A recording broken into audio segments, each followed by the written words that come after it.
Cuando Elisa bajó de aquel tren, pensaba que su destino era simplemente encontrar un esposo, pero lo que la esperaba era mucho más grande de lo que jamás soñó. Lo que nadie imaginaba es que esa mujer, con su llegada, cambiaría para siempre la vida de 7 niños olvidados y de un hombre que había perdido toda fe en el amor. Quédate hasta el final para conocer toda la verdad. Y no olvides suscribirte al canal para más historias impactantes. Año 1724. Reino de Tierra Blanca. El aire de aquella mañana era áspero y frío, cargado de una humedad que parecía colarse bajo la piel, como si el propio clima quisiera advertir que nada bueno estaba por ocurrir. La luz del amanecer apenas conseguía atravesar la neblina, dibujando siluetas difusas en los caminos empedrados que conducían hasta el viejo palacio de piedra gris. Lucía descendió del carruaje con la respiración contenida. Vestía un traje nupcial sencillo, hecho con telas modestas, que habían sido blanqueadas tantas veces que ya tenían el tono opaco del marfil envejecido. Sus manos, enguantadas pero temblorosas, sujetaban un pequeño cofre de madera, el único objeto que había traído desde la aldea, donde había vivido como criada desde niña. Su rostro, sereno pero marcado por la dureza de los años, no revelaba el vértigo que sentía. Ella había venido para casarse. Ese era el destino impuesto, el arreglo acordado por personas que nunca la habían mirado a los ojos. El hombre que la esperaba era un comerciante rico, dueño de tierras y barcos, viudo y con fama de ser justo pero distante. Lo que Lucía no sabía y lo que nadie le había dicho es que él no estaría en el palacio para recibirla. Apenas cruzó el umbral, un silencio extraño la envolvió. No había damas de compañía, ni criados esperando con sonrisas ensayadas. Solo el eco de sus pasos sobre el suelo helado. Y de repente, un sonido suave, casi imperceptible, un llanto infantil. Giró hacia un pasillo lateral, y al avanzar, sus ojos se toparon con una escena que haría que todo en su vida cambiara. 7 niños, de edades distintas, la miraban con una mezcla de miedo y curiosidad. Estaban descalzos, con ropa demasiado grande para sus cuerpos, y en sus rostros había algo más que hambre. Había abandono. Ninguno habló, pero el más pequeño, apenas un bebé de cabellos rizados, extendió hacia ella una mano diminuta y sucia, como si la estuviera eligiendo sin necesidad de palabras. En ese instante, Lucía sintió cómo el propósito de su llegada se rompía en 1000 pedazos. No había anillos ni promesas, sino miradas frágiles que la ataban a ese lugar con un peso que ningún compromiso matrimonial podría igualar. Detrás de ella, una voz grave resonó desde la penumbra. No esperaba que llegaras tan temprano, y menos que los encontraras. Lucía se giró y lo vio. Alto, de hombros anchos, con el cabello recogido en una trenza oscura y una expresión endurecida por la vida. Era Alonso de Villamar, el hombre con el que debía casarse. Su mirada no era de bienvenida, sino de cautela, como si temiera que ella ya supiera demasiado. Y sin embargo, en sus ojos había un destello, una chispa fugaz que revelaba que esos 7 niños no eran un accidente, sino parte de un secreto que él llevaba demasiado tiempo guardando. Lucía aún no lo sabía, pero ese secreto sería el principio de todo. Lucía permaneció en el pasillo, sin moverse, como si el suelo bajo sus pies se hubiera vuelto de piedra. Frente a ella, Alonso de Villamar avanzaba con pasos lentos, su capa de lana oscura rozando el suelo y dejando tras de sí un leve aroma a cuero húmedo y humo de chimenea. Era un hombre que imponía respeto por naturaleza, no por voz alzada. Su silencio pesaba, y el modo en que miraba a Lucía parecía medir cada una de sus reacciones, como si quisiera adivinar si sería una amenaza o una aliada. ¿Por qué están solos?, preguntó Lucía finalmente, su voz más baja de lo que había planeado. No era una acusación, pero tampoco un saludo. Era la pregunta más honesta que podía formular ante aquella escena. Alonso desvió la mirada hacia los niños. Durante un instante, el más pequeño balbuceó un sonido que parecía su nombre, pero él no respondió. Sus labios se tensaron y luego se relajaron apenas, como si hubiera decidido que no le debía explicaciones. No esperaba que llegases antes del mediodía, dijo, con una calma que parecía ensayada. Y, como ves, no todo está listo. Lucía apretó el cofre que llevaba contra el pecho. El peso no estaba en la madera, sino en la certeza de que ese hombre, que debía ser su esposo, no estaba actuando como tal. No había flores, no había invitados, no había siquiera una mesa preparada para recibirla. Solo aquel aire de improvisación, como si la ceremonia fuera un trámite menor. No veo preparativos, respondió, obligándose a mantener la mirada fija en la suya. Ni siquiera un testigo. Los niños, que hasta entonces habían permanecido quietos, empezaron a moverse con nerviosismo. Uno de ellos, un muchacho de unos 10 años, con el cabello tan oscuro como los ojos, se adelantó un paso y miró directamente a Lucía. No se lo digas, susurró, aunque lo bastante alto para que ambos adultos lo escucharan. El silencio posterior fue tan afilado que Lucía sintió cómo se le erizaba la piel. Giró la cabeza hacia Alonso, buscando una explicación, pero él ya la estaba mirando con una seriedad que no admitía curiosidad. Este no es el momento para preguntas, dijo, con un tono que no era brusco pero sí definitivo. Ven, te mostraré tus aposentos. Lucía no se movió de inmediato. Su mirada volvió a los niños, que ahora la observaban con una mezcla de esperanza y miedo. Era como si ellos supieran que algo estaba a punto de cambiar y que dependía de ella decidir en qué dirección. Mientras Alonso se giraba para guiarla, Lucía lo siguió en silencio, pero su mente estaba lejos de los tapices y paredes que iban atravesando. Cada paso era una confirmación. Ese hombre ocultaba algo, y ese algo estaba en el centro de su nueva vida, antes incluso de que la boda tuviera lugar. Al llegar a la puerta de una habitación amplia pero fría, Alonso se detuvo. Abrió la puerta y dejó que la luz de la tarde, filtrada por cortinas pesadas, revelara una cama de dosel, un arcón vacío y un fuego encendido a medias en la chimenea. Aquí te quedarás hasta que sea el momento, dijo, sin especificar de qué momento hablaba. Lucía dejó el cofre sobre el arcón y se volvió hacia él. Si voy a ser tu esposa, tengo derecho a saber quiénes son esos niños. Él la miró largo rato, como si evaluara si decir la verdad o construir una mentira creíble. Finalmente, y sin apartar la vista de ella, pronunció con lentitud, lo sabrás, pero no hoy. Y se marchó, cerrando la puerta tras de sí, dejándola con un silencio que no era de calma, sino de espera. Lucía no lo sabía, pero esa noche, una de las niñas más pequeñas tocaría a su puerta con un objeto en la mano que pondría el primer hilo de luz sobre el secreto de Alonso. La noche había caído sobre el castillo de Villamar con un manto denso, como si el aire mismo quisiera ocultar lo que allí sucedía. La chimenea de la habitación de Lucía ardía a medias, lanzando llamaradas tímidas que apenas conseguían calentar el espacio. El silencio era tan profundo que podía escuchar el crujido lento de la madera al quemarse y el lejano eco del viento golpeando contra las contraventanas.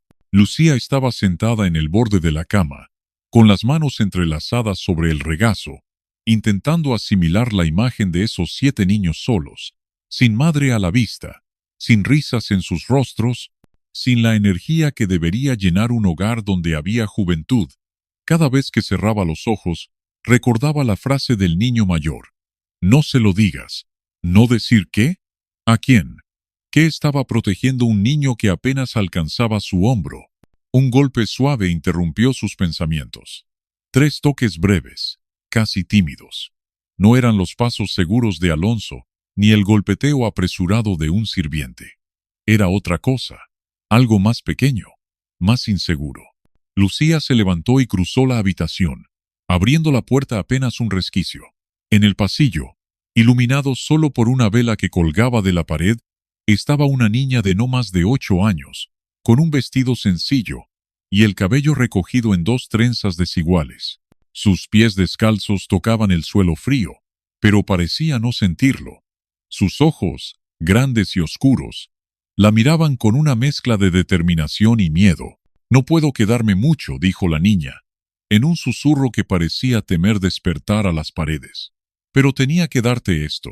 De entre las mangas anchas de su vestido, Sacó un pequeño objeto envuelto en un pañuelo raído.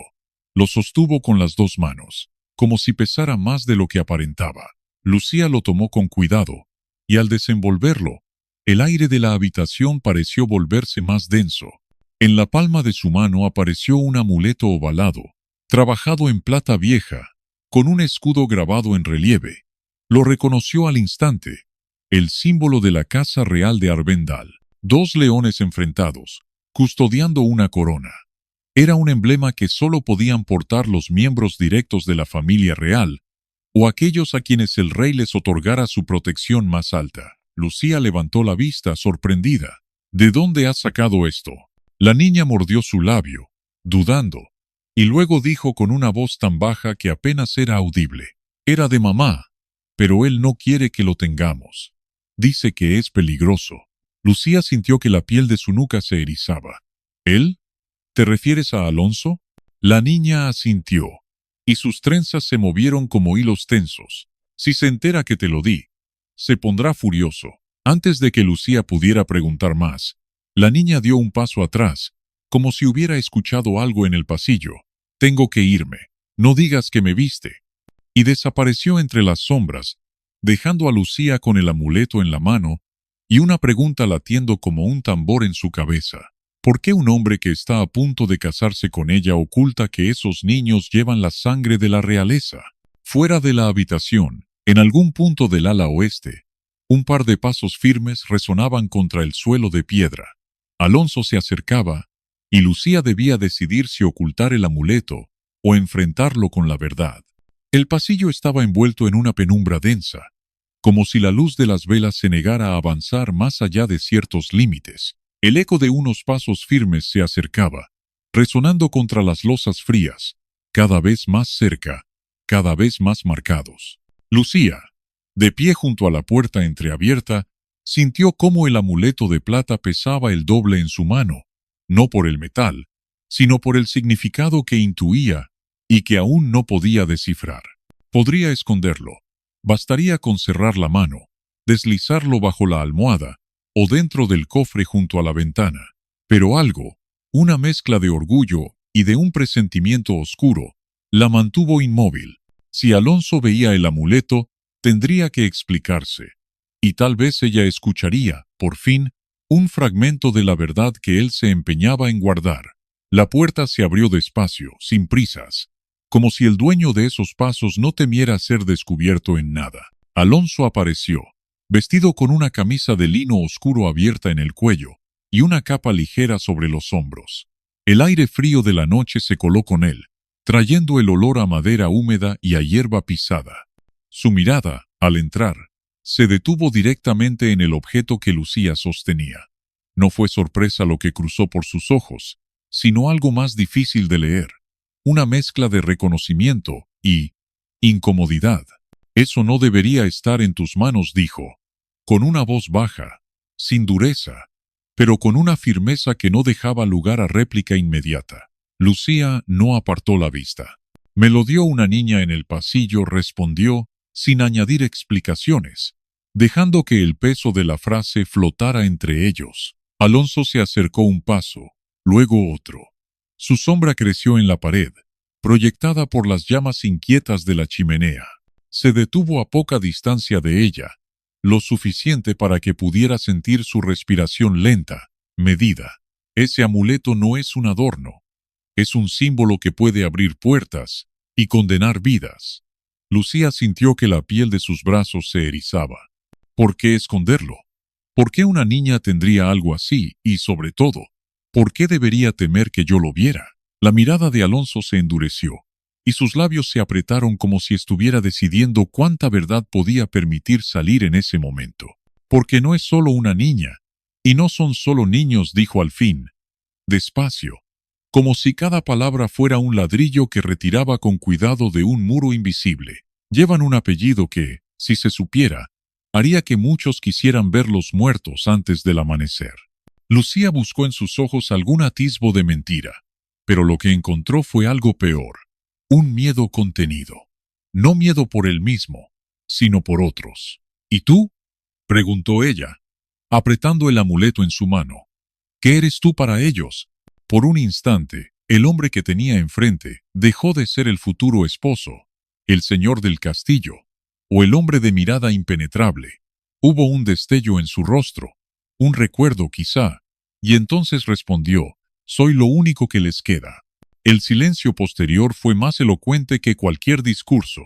Lucía sintió que una corriente de preguntas le subía por la garganta, pero antes de poder formular una, Alonso extendió la mano, pidiendo el amuleto, no con un gesto brusco, sino con una solemnidad que lo convertía en una especie de pacto tácito. «Te lo devolveré cuando sepas lo suficiente para llevarlo sin que te pese», dijo. Ella no se movió, y en esa resistencia breve, se midieron sin palabras, como dos jugadores que prueban la fuerza del otro antes de una partida larga. Finalmente Lucía abrió la mano y dejó que el frío metal pasara a la suya. Alonso lo guardó bajo la capa, y antes de salir, se detuvo en el umbral. «Lucía, si alguien te pregunta por ese amuleto, di que nunca lo viste. Por tu bien». Se marchó sin esperar respuesta. El eco de sus pasos se perdió en los corredores, pero dejó tras de sí un espacio cargado de más dudas que certezas. Lucía se sentó de nuevo, sabiendo que, aunque había cedido el amuleto, no había cedido su intención de descubrir la verdad, y esa verdad, presentía, estaba ligada a esos 7 niños, y a un pasado que nadie en aquel castillo quería nombrar. A la mañana siguiente, Lucía despertó con una idea fija. Si Alonso no iba a darle respuestas, las encontraría en otra parte, y la única fuente que le quedaba eran ellos, los 7 niños. Decidió buscarlos temprano, antes de que los pasillos se llenaran con el eco de los criados, los guardias y las sombras que el castillo proyectaba con la llegada del sol. Los encontró en el patio interior, ese rincón donde la hierba crecía desigual. Los muros estaban cubiertos de musgo, y el aire siempre parecía más frío que en cualquier otra parte. No estaban jugando. 3 de ellos estaban agachados, recogiendo piedras pequeñas y ordenándolas por tamaño sobre un banco. Otros 2 se disputaban una manta raída como si fuera un tesoro, y los más pequeños, una niña de cabello negro y un niño pelirrojo de apenas 5 inviernos, se aferraban el uno al otro, como si el simple contacto los mantuviera a salvo de algo que no se veía. Lucía se acercó despacio, sin querer romper la frágil calma que reinaba allí. No dijo su nombre, no anunció su presencia con palabras. Simplemente se agachó junto a ellos, y con un gesto tranquilo, empezó a ayudar a ordenar las piedras. El más alto, un muchacho de mirada desconfiada, no tardó en clavar los ojos en ella. «¿Qué quieres?», preguntó, sin hostilidad abierta, pero con ese filo en la voz, que solo tienen quienes han tenido que proteger a otros demasiado pronto. «Conocerlos», respondió Lucía, manteniendo el tono neutro. «Y que me conozcan». El silencio se alargó unos segundos, hasta que la niña de cabello negro se soltó del pequeño pelirrojo y, arrastrando los pies, se acercó a Lucía con la naturalidad de quien no sabe todavía cuánto se puede confiar. «Tú eres la que llegó para casarse», dijo, sin malicia, como quien afirma que el cielo está nublado, o que el pan huele a pan. Lucía asintió. «Eso dicen, pero no te casas con él porque lo quieras», añadió la niña, bajando un poco la voz, como si esa frase pudiera traer problemas. «Lo haces porque no sabes lo que hay en la Torre Norte».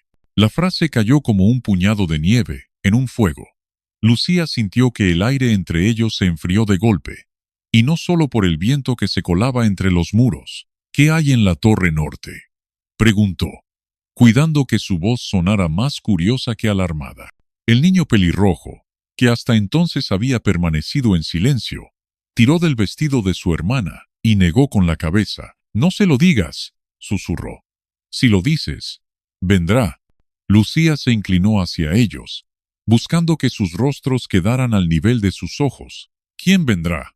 El más alto se acercó entonces, interponiéndose como un muro humano entre ella y los pequeños. «No deberías preguntar eso. No a nosotros». Su tono no era un desafío, sino una advertencia seria, como si estuviera cuidándola a ella tanto como a los suyos. En ese instante, un portazo resonó en el corredor cercano, y los 7 reaccionaron como un solo cuerpo.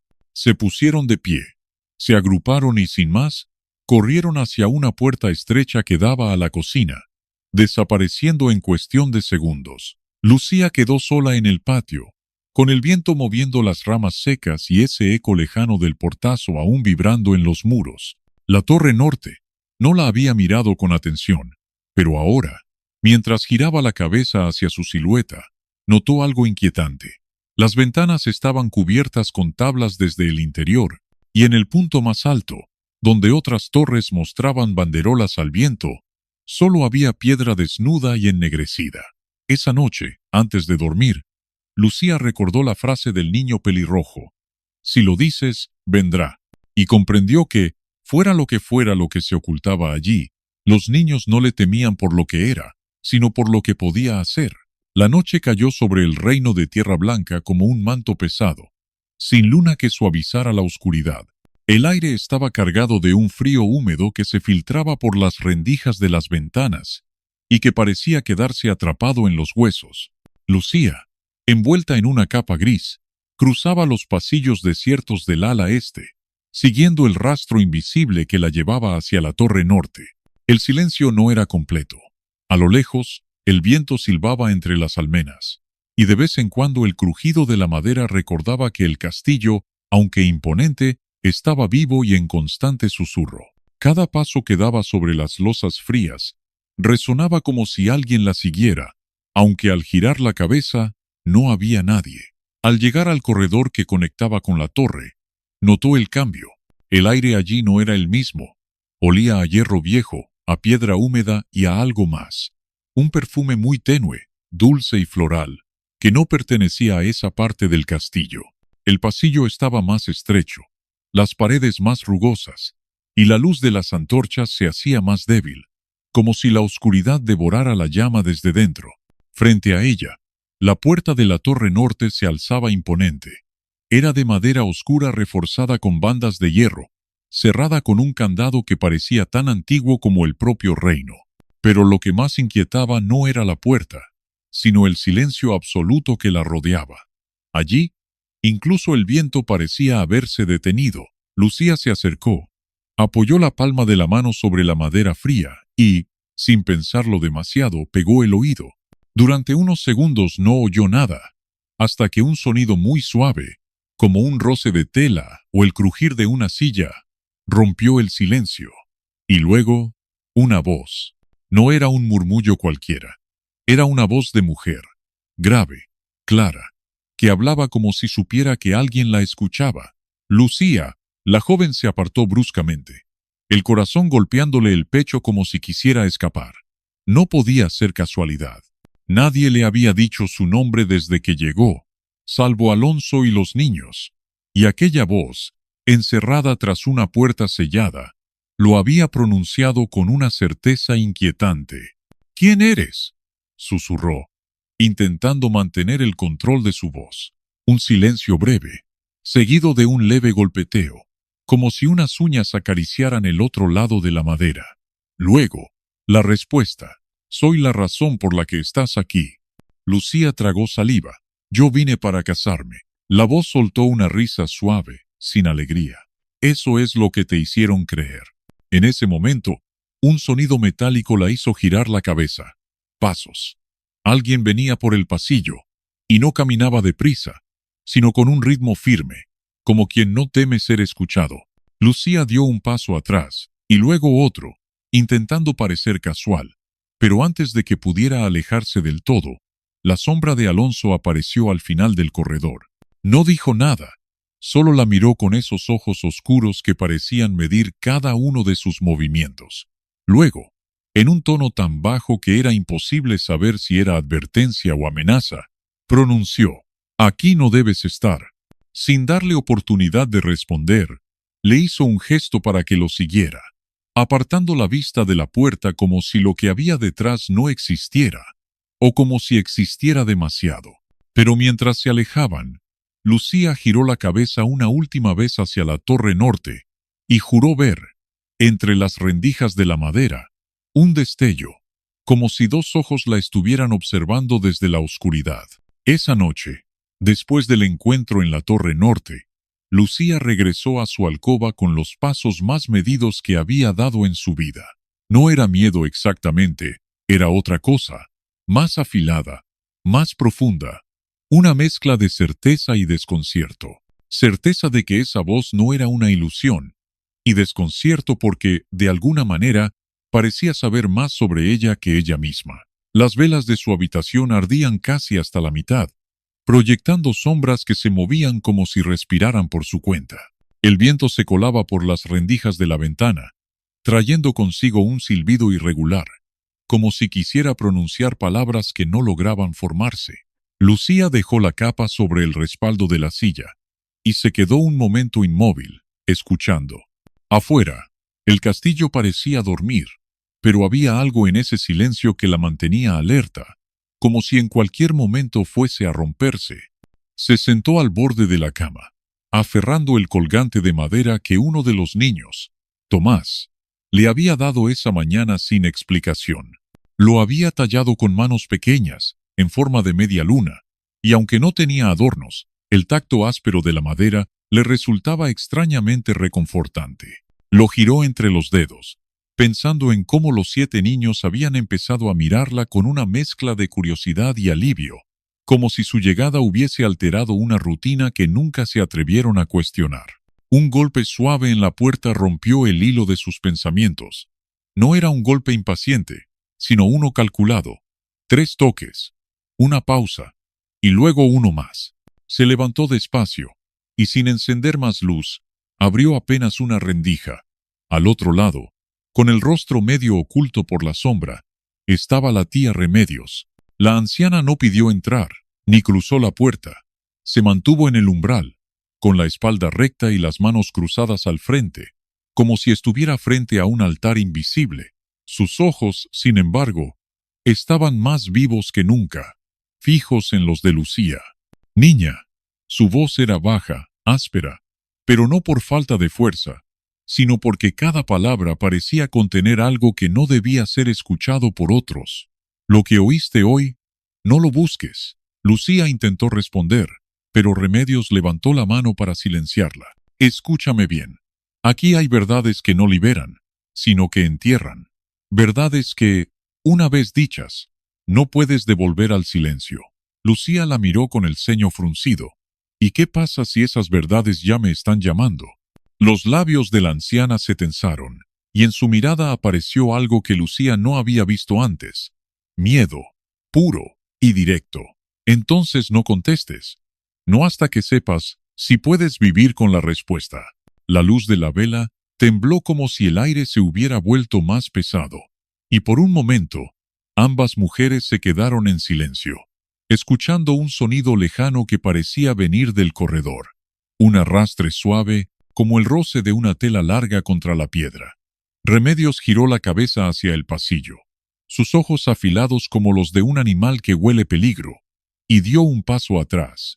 Mañana, cuando todos se vayan a la sala del consejo, lleva a los niños al jardín viejo, el que está detrás del muro de hiedra. No preguntes por qué, no digas a nadie, solo hazlo. Lucía sintió un escalofrío recorrerle la espalda. ¿Qué hay allí? La anciana, ya retrocediendo hacia las sombras del pasillo, respondió sin mirarla. No es lo que hay, es lo que falta. Y se fue, dejando la puerta entreabierta. Lucía la cerró con cuidado, apoyó la frente contra la madera y se quedó allí, intentando comprender qué significaba esa última frase. Afuera, el castillo volvió a sumirse en ese silencio inquietante, pero ahora, en lo profundo de la noche, creía escuchar pasos diminutos corriendo por algún pasillo cercano, demasiado ligeros para ser de un adulto. La mañana siguiente amaneció con un cielo plomizo, tan bajo que parecía querer aplastar las torres del castillo. Desde la ventana de su habitación, Lucía observó cómo la neblina cubría los muros como una sábana húmeda, borrando los contornos y volviendo a todos los que caminaban por el patio figuras borrosas, irreales. Los guardias que normalmente se movían con paso firme, lo hacían ahora en silencio, como si ellos también percibieran que aquel día no era uno cualquiera. Recordó cada palabra de la tía Remedios la noche anterior. La frase, No es lo que hay, es lo que falta, le resonaba en la cabeza como un eco persistente que no sabía si era advertencia o desafío. Esa mañana, el castillo entero parecía girar en torno a una reunión especial del consejo, lo que le daba el momento perfecto para hacer lo que le había pedido. Los niños estaban reunidos en la cocina, comiendo pan duro y leche tibia, vigilados por una criada joven que, más que cuidarlos, los mantenía apartados de todo. Lucía entró sin anunciarse, y el murmullo se apagó como si su sola presencia hubiese cortado el aire. Tomás, el mayor, dejó el cuenco sobre la mesa y la miró con un gesto que mezclaba alivio y precaución. «Vengan conmigo», les dijo en voz baja, asegurándose de que nadie más escuchara. Los 7 se miraron entre sí, como si se comunicaran sin palabras. Luego, uno por uno, se levantaron y la siguieron sin hacer preguntas. Caminaban en fila, sus pasos ligeros, resonando sobre las losas frías del corredor. Lucía sentía las miradas de los pocos sirvientes que se cruzaban con ellos. Miradas largas, inquisitivas, como si estuvieran viendo algo que no debía suceder. Atravesaron el ala oeste del castillo, donde las paredes estaban cubiertas por tapices antiguos que el polvo y el tiempo habían apagado. Allí, el aire se sentía más pesado, más antiguo. Al final del corredor, una puerta de madera oscura se abría hacia un pasillo exterior cubierto de hiedra. Un guardia dormía en una silla rota, la cabeza ladeada y la boca entreabierta. Lucía lo pasó sin hacer ruido, guiando a los niños hacia el muro cubierto de verde. La hiedra estaba tan tupida que no dejaba ver lo que había detrás. Lucía apartó las ramas húmedas, sintiendo el frío de la savia en los dedos, hasta descubrir una puerta estrecha de hierro oxidado. La empujó, y el chirrido metálico pareció atravesar el aire como un grito ahogado. Detrás se extendía el llamado jardín viejo. No era un jardín en el sentido habitual. El suelo estaba cubierto de hierba alta y maleza, y en el centro se levantaba una fuente de piedra seca, rota por el paso de los años. Las estatuas que alguna vez adornaron el lugar estaban decapitadas o derrumbadas, y el aire olía a tierra mojada y algo más, un aroma leve, metálico, que recordaba al hierro. Los niños no entraron corriendo como lo harían en cualquier otro espacio abierto. Se quedaron cerca de la puerta, mirándolo todo con una mezcla de nostalgia y temor. Fue Tomás quien dio el primer paso hacia la fuente. Sus pies se hundieron en la hierba alta, y cuando llegó al borde, se agachó y tocó el interior vacío. «Aquí», murmuró. «Aquí es donde falta». Lucía se acercó, apartando las plantas con las manos. Dentro de la fuente, donde alguna vez corrió el agua, no había más que piedras húmedas y hojas podridas, pero en el centro, apenas visible, había un hueco rectangular en la base, como si alguien hubiera arrancado algo que antes ocupaba ese lugar. «¿Qué había aquí?», preguntó, intentando mantener la voz serena. Tomás levantó la vista. «Un cofre. Lo escondieron antes de que usted llegara». Los otros niños, como si ese comentario fuera una señal, comenzaron a hablar al mismo tiempo, solapándose, que habían visto a hombres entrar de noche, que la reina había dado la orden, que el señor Alonso les había dicho que olvidaran todo lo que vieron. Lucía sintió que el corazón le golpeaba con fuerza. ¿Y qué tenía ese cofre? Hubo un silencio largo. Finalmente, una niña pequeña, Clara, dio un paso al frente. Su voz era tan baja que Lucía tuvo que inclinarse para escucharla. La voz. Lucía frunció el ceño. ¿Qué voz? Clara la miró con unos ojos enormes y oscuros que parecían no parpadear. La misma que usted escuchó anoche en la torre. Un viento frío atravesó el jardín en ese momento, moviendo la hiedra y arrancando hojas secas que cayeron sobre sus pies. Los niños se agruparon más cerca de ella, y Lucía sintió que aquel lugar, vacío y roto, no estaba tan vacío como parecía. Lucía regresó del jardín viejo con la respiración entrecortada. El pasillo que conectaba esa parte olvidada del castillo con las zonas habitadas parecía más largo de lo normal, como si cada paso la alejara de la seguridad y la empujara hacia una red invisible. Los niños iban detrás de ella, en silencio, sin preguntar, pero con ese andar rápido y contenido de quien sabe que ha traspasado un límite del que no hay vuelta atrás. Antes de devolverlos a la cocina, Lucía se inclinó hacia Tomás. No hablen de esto con nadie. Nadie. Ni aunque les pregunten directamente, él asintió, y sus ojos serios, demasiado maduros para su edad, le confirmaron que entendía el peso de la advertencia. Lucía no perdió tiempo. Sabía que si quería respuestas, debía ir a la única persona en el castillo que parecía moverse entre las sombras con total naturalidad. Alonso, el encargado de las llaves y de los pasillos que nadie debía transitar. Hombre de manos callosas y pasos silenciosos, con esa mirada de quien siempre parece estar escuchando algo más allá de la conversación presente. Lo encontró en la armería, sentado sobre un banco bajo, afilando una espada que parecía no necesitarlo. El sonido del metal contra la piedra se repetía en un ritmo pausado, casi hipnótico. La luz que entraba por la ventana alta caía sobre sus manos, resaltando cada cicatriz. «Necesito hablar contigo», dijo Lucía sin preámbulos.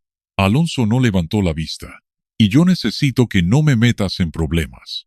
«No soy yo quien te está metiendo en problemas, Alonso. Es lo que vi esta mañana». El hombre dejó la espada a un lado y, con un gesto lento, se secó las manos en el delantal de cuero. «Supongo que no te refieres a una simple caminata por el jardín nuevo». Lucía sostuvo su mirada. «Fui al jardín viejo y vi el hueco. Los niños me dijeron que había un cofre allí, que lo escondieron antes de que yo llegara». Alonso se apoyó contra la pared, cruzando los brazos. Su expresión era impenetrable, pero en la forma en que clavó los ojos en ella había un cálculo frío, como si estuviera evaluando cuánto podía decirle sin poner en riesgo algo más grande que ambos. «Ese cofre», empezó, y luego dejó la frase colgando. «¿Qué había dentro?», preguntó Lucía, avanzando un paso. Alonso esbozó una sonrisa breve, sin alegría. «No es lo que había, es lo que contenía». «Hablas como la tía Remedios», replicó Lucía, recordando la advertencia críptica de la anciana. Él soltó un resoplido. «Porque ella sabe más de lo que aparenta, y porque ambos sabemos que no se trata de objetos ni de oro. Ese cofre guardaba algo que puede derrumbar este lugar piedra por piedra. Y no me refiero solo al castillo». Lucía sintió un escalofrío recorrerle la espalda. «Los niños hablaron de una voz. Dijeron que es la misma que escuché en la torre».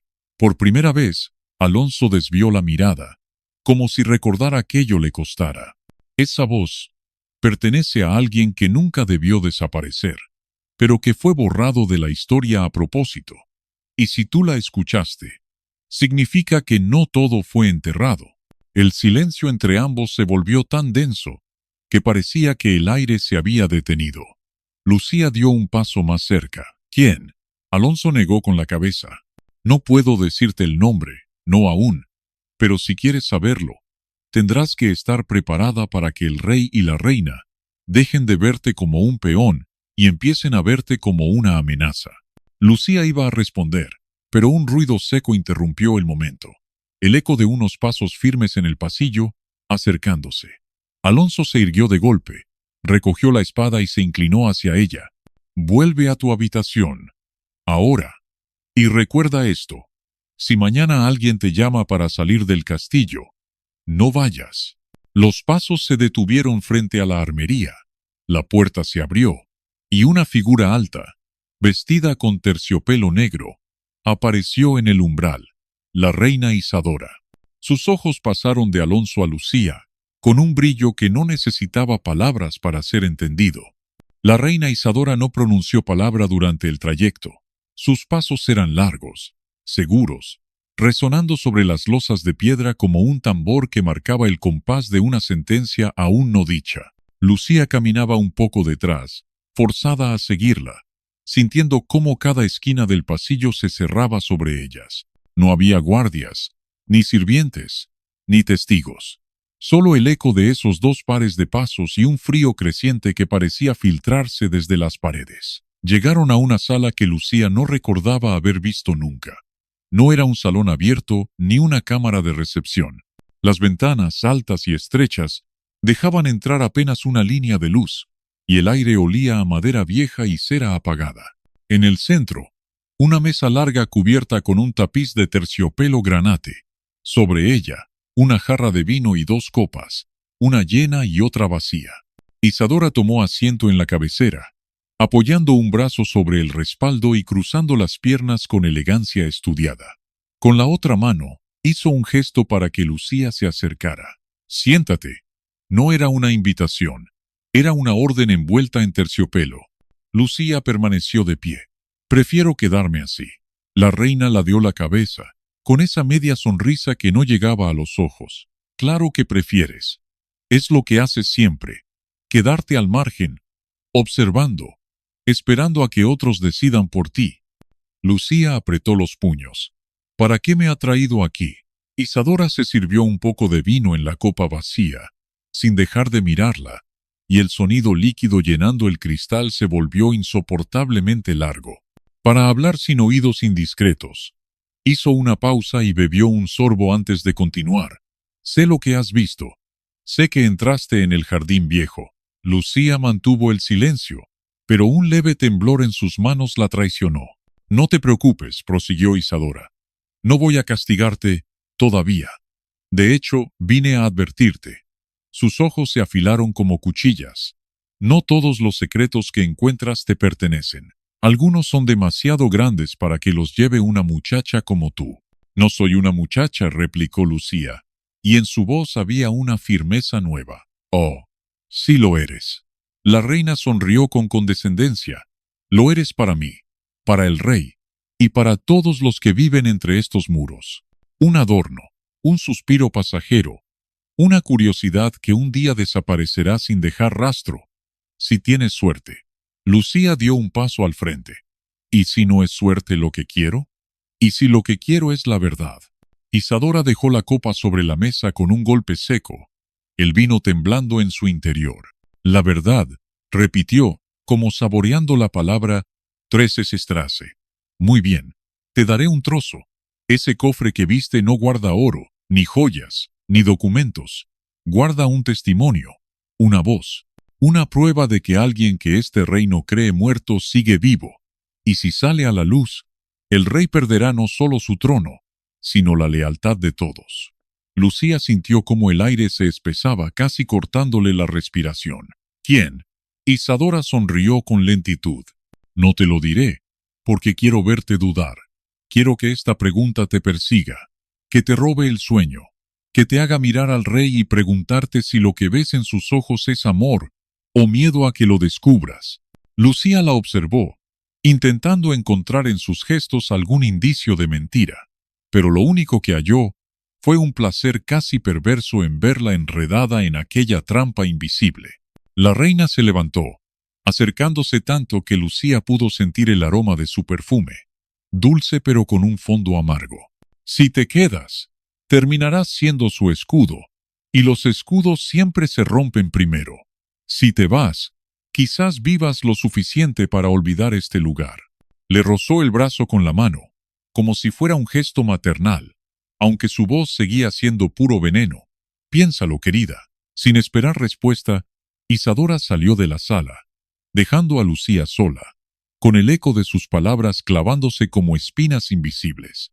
Afuera, en algún lugar del castillo, un reloj de campana dio la primera de las 12 campanadas, y Lucía supo que la reina no le había dado un ultimátum, le había dado una cuenta atrás. El amanecer sobre Tierra Blanca no fue como los demás. El cielo se teñía de un rojo tan intenso que parecía presagio de sangre, y un viento frío descendía desde las colinas, con una insistencia que calaba los huesos. En la plaza central, frente al gran salón del consejo, se había reunido una multitud, como no se veía desde la última coronación. Nobles con ropajes bordados en oro, soldados con armaduras bruñidas, mercaderes, campesinos, todos mezclados, todos expectantes. En el estrado, bajo un dosel azul y plata, se encontraban el rey Fernando, la reina Isadora, y a un paso de él, Lucía. El collar de cristal azul descansaba sobre su pecho, atrapando la luz de la mañana como si contuviera un fragmento de cielo. Detrás, casi escondidos, Los 7 niños que ella había encontrado aquel primer día, vestidos con ropas limpias pero sencillas, miraban con ojos grandes y asustados a la multitud que se extendía ante ellos. El heraldo golpeó el suelo con su bastón y anunció la sesión. El murmullo del público se apagó poco a poco, hasta que solo quedó el silencio expectante. Fernando fue el primero en hablar. «Hoy no nos reunimos para firmar tratados ni para celebrar victorias», dijo con una voz grave, firme, que resonaba en cada rincón de la plaza. «Hoy nos reunimos porque hay verdades que no pueden seguir escondidas». Giró hacia Lucía y la tomó suavemente de la mano. «Esta mujer», y al decirlo, su voz se suavizó, «vino para casarse conmigo, y en vez de encontrar un hogar seguro, encontró 7 niños solos, olvidados por el reino, y un secreto que podría derrumbar estas murallas». Un murmullo se extendió entre la gente. Isadora mantenía su expresión serena, pero sus manos descansaban tensas sobre el regazo. Lucía respiró hondo. No había dormido en toda la noche. Las palabras de la reina seguían clavadas en su mente como espinas, pero también la imagen de los niños, de su fragilidad y de la promesa que había hecho sin siquiera pronunciarla. «El secreto que encontré», comenzó, y su voz no tembló, «no es una traición ni un crimen del rey.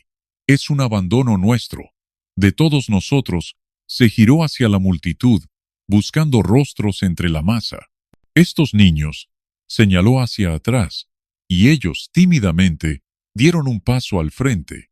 «Son hijos de hombres que murieron defendiendo nuestras tierras, y de mujeres que fueron condenadas a callar y desaparecer. Han vivido en las sombras de estas murallas, ignorados, como si su sangre no fuera digna de nuestra memoria». Los murmullos crecieron, algunos en desacuerdo, otros en incomodidad. «El cofre que la reina guarda no tiene oro ni coronas», continuó Lucía, clavando la vista en Isadora. «Guarda los nombres de cada uno de esos niños, y de otros más, nombres que se han borrado de los registros para que nunca reclamen lo que les pertenece. Un lugar aquí». La reina se tensó, pero no interrumpió. Su mirada era la de una cazadora que observa a su presa saltar fuera de la trampa. Lucía dio un paso al frente, sintiendo el frío de la piedra bajo sus pies, pero también la tibieza de las miradas de los niños detrás de ella. «Hoy no hablo por amor al rey. Hablo porque mi voz es lo único que ellos tienen». El silencio que siguió fue roto por Fernando, que se levantó y se colocó junto a ella. Por eso dijo, mirando a todos, mirando yo, Fernando de Tierra Blanca, abdico al trono a favor de un consejo elegido por el pueblo, no para entregarlo a una sola persona, sino para devolverlo a todos. El estallido de sorpresa fue inmediato. Algunos nobles se pusieron en pie gritando en contra. Otros, en silencio, observaban con una mezcla de respeto y desconcierto. Isadora se levantó, caminó hasta ellos con pasos lentos, y durante un segundo, Lucía pensó que la reina iba a responder con furia. Pero no, su sonrisa era fría y su voz baja. «Hoy has ganado. Pero recuerda, querida, que incluso las victorias dejan heridas». Sin esperar respuesta, giró sobre sus talones y se marchó del estrado, perdiéndose entre las columnas como una sombra que sabe que no ha dicho su última palabra. Fernando tomó la mano de Lucía y, sin importar protocolo, la besó ante todos. La plaza entera lo vio, y un aplauso que comenzó tímido se transformó en un rugido que resonó por toda Tierra Blanca. Los 7 niños, por primera vez, sonrieron. Pasaron los años. Fernando y Lucía vivieron lejos del palacio, dedicando sus días a crear escuelas, hospitales y un hogar para cada niño que, como aquellos 7, había sido olvidado. El Consejo Popular creció, y el reino dejó atrás la era de los muros cerrados. A Lucía la llamaban la voz suave, pero quienes la conocieron sabían que esa voz había sido capaz de derribar tronos. En la plaza donde habló por primera vez, se erigió una estatua de ambos, tomados de la mano, con el collar azul brillando bajo el sol. Cuando Fernando murió, ya anciano, lo enterraron junto a ella, bajo un epitafio sencillo. Quien fue salvado por una mujer, salvó a un reino. Y dicen que, en las noches claras, el cristal azul sobre la tumba sigue brillando, como si guardara dentro la luz de aquel día, en que la voz de una mujer rompió el muro y cambió la historia para siempre.